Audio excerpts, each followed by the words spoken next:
ನಾನು ಈಗ ಅಕ್ಕಿ ಪುಂಡಿ ಮಾಡುವ ವಿಧಾನವನ್ನು ತಿಳಿಸುತ್ತೇನೆ. 2.5 ಕಪ್ ಅಷ್ಟು ಕುಚ್ಚಲಕ್ಕಿಯನ್ನು ನೆನೆಯಲಿಕ್ಕೆ ಇಟ್ಟಿದ್ದೇನೆ ನೀರಲ್ಲಿ ಹಾಕಿ. 1 ಗಂಟೆ ಆದ ನಂತರ ಈಗ ನೋಡಿ ಎಷ್ಟು ಸ್ಮೂತ್ ಆಗಿದೆ. ಈಗ ನಾನು ಇದನ್ನು ಗ್ರೈಂಡ್ ಮಾಡಿಸಬೇಕು. ಒಂದು ಜಾರಿಗೆ ಹಾಕ್ತೇನೆ.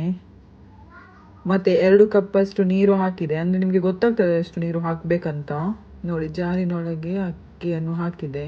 ಈಗ 2 ಸ್ಪೂನ್ ಅಷ್ಟು ಉಪ್ಪು ಹಾಕಿದೆ. ಮತ್ತೆ ಒಳ್ಳೆ ಮಾಡಿ ಗ್ರೈಂಡ್ ಮಾಡ್ತಿದ್ದೇನೆ. ಗ್ರೈಂಡ್ ಆದ ಅಕ್ಕಿಯನ್ನು ನಾನು ಪ್ಯಾನಲ್ಲಿ ಹಾಕಿ ತಗೊಂಡಿದ್ದೇನೆ. ಸ್ವಲ್ಪ ಬಿಸಿ ಮಾಡಿದೆ. ನಾನು ಈಗ ತುರಿದ ತೆಂಗಿನಕಾಯನ್ನು ಹಾಕ್ತಿದ್ದೇನೆ. ಎಷ್ಟು ಬೇಕೋ ಅಷ್ಟು ಹಾಕಿ. ಸ್ವಲ್ಪ ಹೆಚ್ಚು ಹಾಕಿದರೆ ಒಳ್ಳೆಯದಾಗ್ತದೆ.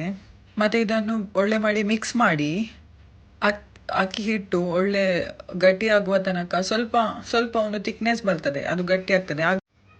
ಆಗ ನಮಗೆ ಪುಂಡಿ ಮಾಡಲಿಕ್ಕೆ ಒಳ್ಳೆಯದಾಗ್ತದೆ. ನೋಡಿ, ಈಗ ಒಳ್ಳೆ ಮಾಡಿ ಮಿಕ್ಸ್ ಆಯಿತು. ನಾನು ಗ್ಯಾಸನ್ನು ಆಫ್ ಮಾಡಿದೆ, ಸ್ವಲ್ಪ ಕೂಲ್ ಆಗಲಿ ಇದು. ನೋಡಿ, ಈಗ ಪುಂಡಿ ಮಾಡಲಿಕ್ಕೆ ಎಷ್ಟು ಒಳ್ಳೆಯದಾಗ್ತದೆ. ಯಾವ ಶೇಪ್ ಆದರೂ ಸಹ ಮಾಡ್ಬೋದು. ನಾವೀಗೆ ಮಾಡಿದ್ದು.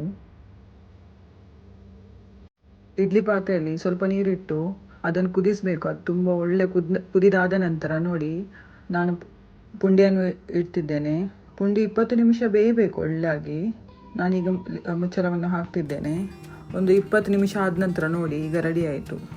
ನೀವು ಒಮ್ಮೆ ಈ ರೆಸಿಪಿಯನ್ನು ಟ್ರೈ ಮಾಡಿ ಮತ್ತು ನನಗೆ ಹೇಳಿ ಹೇಗೆ ಆಯ್ತಂತ.